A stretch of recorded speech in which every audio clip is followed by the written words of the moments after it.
Alright guys, we're back with another crew skill video, and this time I'm going to be taking a look at medium tanks. So, medium tanks are interesting in this game.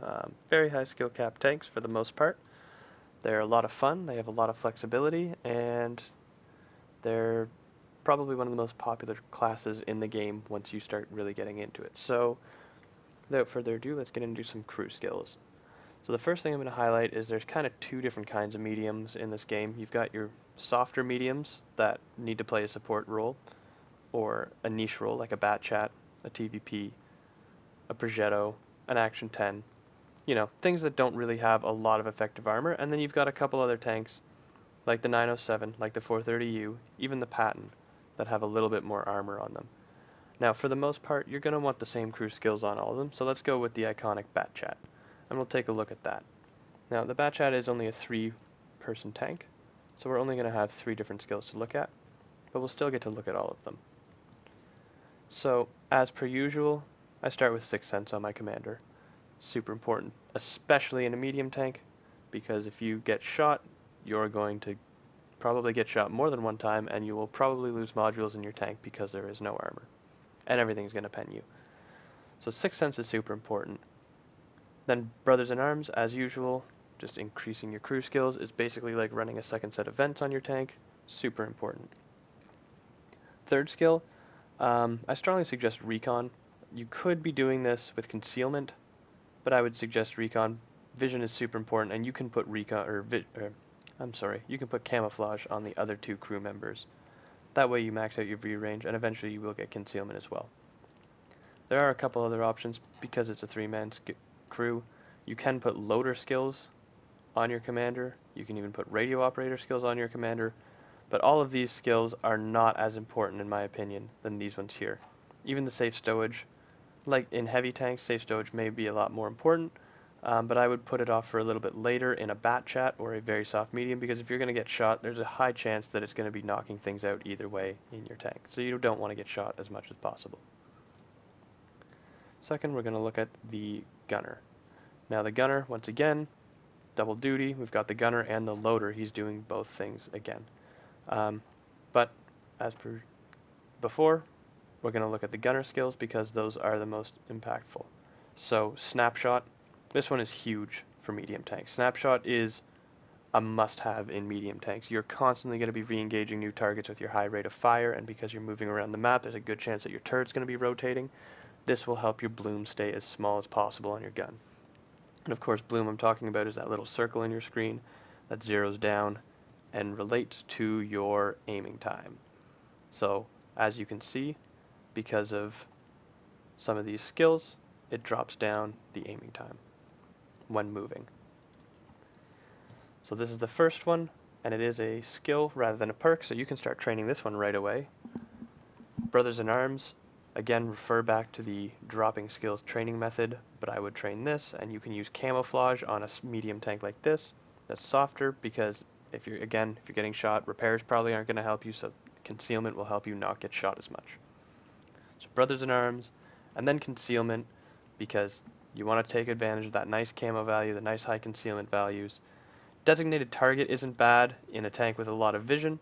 So because I've put many vision perks on this, I like Designated Target. A lot of people like to wait 10 seconds and think they're unlit. With this, it'll give you an extra couple seconds, and they won't really know that they are lit. You could also do Safe Stowage. I think Safe Stowage and this are equally as important. I just try not to get shot as much, and sometimes it doesn't work, but because of that, I get ammo racked a lot more. So if you're having trouble getting ammo racked too much, maybe take Safe Stowage over top of this. And the last one for a 3-man crew is the driver. And once again, if we go to the skills, we can see the driver has only the driver and the common. So that makes it a little bit easier.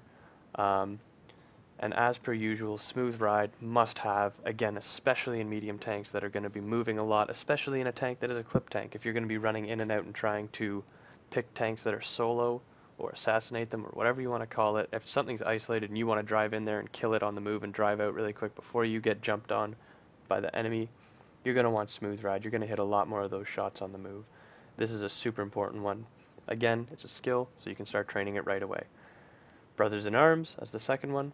That's a given at this point in time. You'll notice that I put Brothers in Arms second on every single crew I have, unless it's a crew that was given to me with Brothers in Arms, in which case it's the first one. Super important as well. Now, this is a little bit different. You could take either of these two, clutch braking or off-road driving.